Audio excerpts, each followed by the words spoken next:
President Trump put a post on Truth Social saying that he was actually canceling signing that big bipartisan housing bill that just passed until such time as we pass the Save America Act. Just when Republicans are about to get a win, Donald Trump finds a way to mess it up. And even Caleb Hammer is calling him out now. We're going to break this down.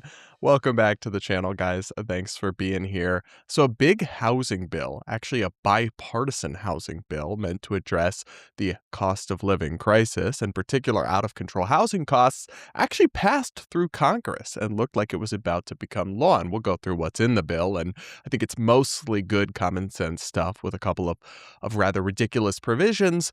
But then at the last minute, Donald Trump refused to sign the bill. Here's a reporter explaining the breaking news live on air on MS Now. Listen to this. If you ever want to know why we always keep our phones close, it's because the news is actively happening while we're on the air, including 2 minutes ago, where President Trump put a post on Truth Social saying that he was actually canceling signing that big bipartisan housing bill that just passed. Again, bipartisan through Congress. Trump was supposed to sign it today. Now he's saying he is canceling it until such time as we pass the Save America Act. He says he considers that bill to be a national emergency.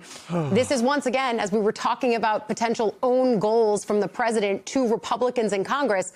Many of these Republicans planned to run on this bill, trying to tackle affordability issues ahead of the midterms. Of course, Democrats were going to do the same thing. So we're going to get into the details here, but first I want to read you a tweet from Caleb Hammer, who is, of course, the massively popular YouTuber and podcaster who hosts Financial Audit, who covers personal financial literacy, and it tries to explain to people how to live within their means and stop burying themselves with debt. And, of course, his show is also messy and dramatic. That's why I love it. He calls people out for their cheating and all their ridiculousness, and it's one of my guilty pleasures, but he clearly does know a thing or two about personal finance, and he's waded into kind of the affordability discourse as well, and that includes, of course, the housing crisis, which in many metropolitan areas in America, there's a huge shortage of housing, and it's very expensive, and the reasons for that are complicated.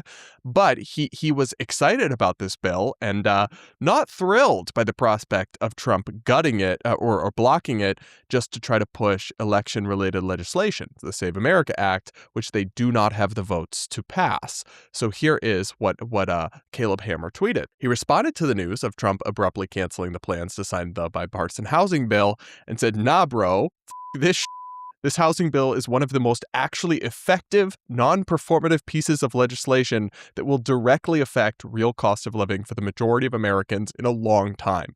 He repeats, this in a tweet that now has 1.5 million views. And I've got to say that I agree with this reaction. I don't know what Trump is doing, but affordability, especially housing, but everything, is like the number one issue for Americans heading into the midterm elections and just in general. And you have a bipartisan piece of legislation that will go through its contents, and there's some stuff in there I don't fully agree with, but on net has a positive impact on bringing down housing prices. And he's going to block it because he's throwing a tantrum that they do not have enough Republican votes to pass the Save America Act, which is a proof of citizenship voting security related bill that I really have no issue with the bill itself, but I don't support scrapping the entire filibuster to get it passed. And that's what he's demanding. So he's just going to hold hostage actual bipartisan affordability legislation Republicans were counting on, campaigning on, to try to get this election bill passed, which is still not going to happen. So it's kind of crazy, but it's worth going into what this actual housing bill entailed. So here's from the Washington Post's editorial board. Trump botches an easy win on housing. A bipartisan reform bill would help marginally boost construction of new homes. A bipartisan housing bill was ready for closing Wednesday morning after clearing both chambers of Congress with veto-proof majorities. But President Donald Trump flipped the table 90 minutes before the scheduled signing ceremony, refusing to accept a good deal for a bad reason. Kind of crazy that you have a whole signing ceremony planned and then 90 minutes before you scrap it and put out a rage post. Like, that is unhinged behavior, to be extremely clear. And because if you were actually going to not sign this bill for some reason, you would think that would be a measured and thoughtful consideration, not just something you do in rage quit a signing ceremony your aides have all lined up. Anyway, more from the Post here. Trump caught GOP lawmakers and some on his own staff by surprise when he announced on social media he will withhold support until Congress passes the Save America Act. The overhaul of federal election laws has no path in the Senate without destroying the filibuster. The upshot is that Trump upended a carefully negotiated compromise that, while modest, contains worthy reforms to encourage home construction. For instance, it speeds up environmental reviews for certain housing projects, which could shave months off the time needed to start construction.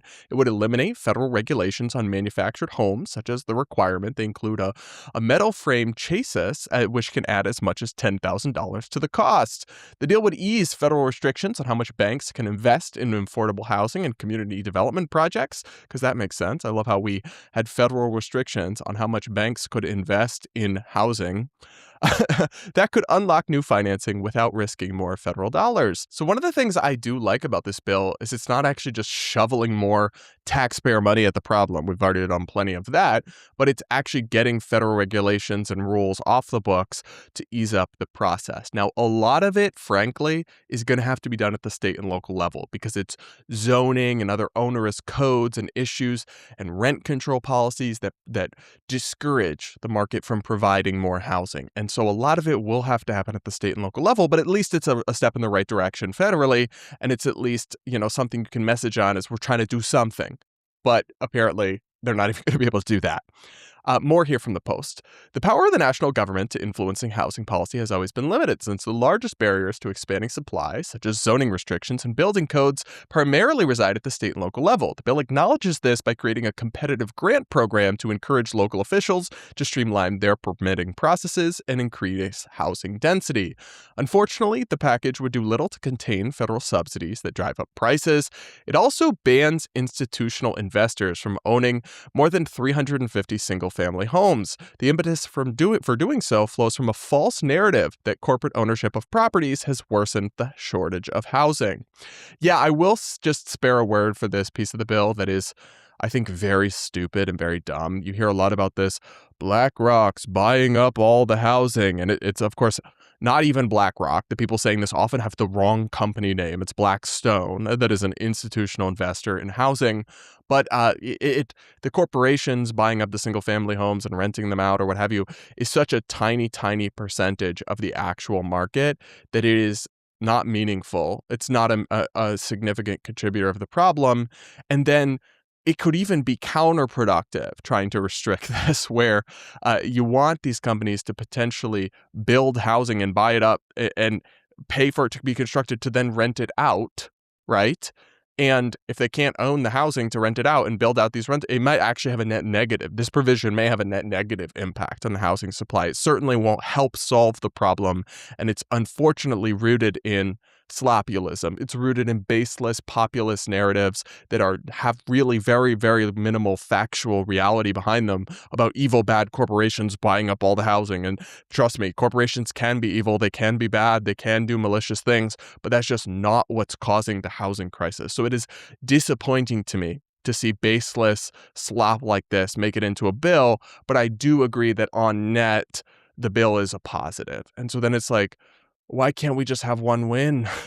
Like, imagine you're a Republican senator or congressman right now, and everyone in your district is complaining to you about the cost of living because President Trump said he was going to bring down prices, and instead everything's gotten more expensive, especially gas. But that goes into the cost of everything. We've seen bad increases in consumer prices and inflation numbers. And he's like, you know what will really help? I'll let the last minute cancel a bill that was going to help address the housing issue a little bit. Now, the truth is, they could still pass this bill.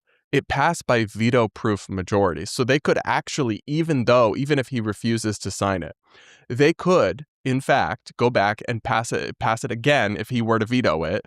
Though it seems like he might still cave and ultimately sign it. It's just like a random thrashing into the wind about, like, I want my Save America Act, like a toddler that you're just not going to get. And so you're just jeopardizing this and being chaotic for no reason. But they could theoretically just, even if he were to take a firm stand, the president was to say, no housing bill, I'm vetoing this, they could pass it again and pass it through his veto. They have the votes to do so, but I doubt they will, because then they would be voting again, and this time it would be against Trump. And I imagine a lot of the Republicans, or a number of them, would no longer be willing to do so because they're cucked to him. Like, a lot of them are just utterly spineless when it comes to Trump, even as he becomes increasingly unpopular and erratic. And look, I hope that this reverses course. I hope this changes. But I just found this to be such a bizarre example of the counterproductive, self-defeating chaos that this president is bringing, and the way it's holding back a successful Republican Party from offering actual solutions and having something positive to campaign on. No, I guess I'll just block it all and rage post on social media at 3 a.m. about it like a totally normal and sane and stable person. What are we doing? And even Caleb Hammer is like, what the heck's going on here? I listen, I find that to be interesting, to say the least. And you guys will have to let me know. That'll be it for this video. Do make sure to subscribe, to hit the like button if you haven't yet. And we'll be back with more real soon.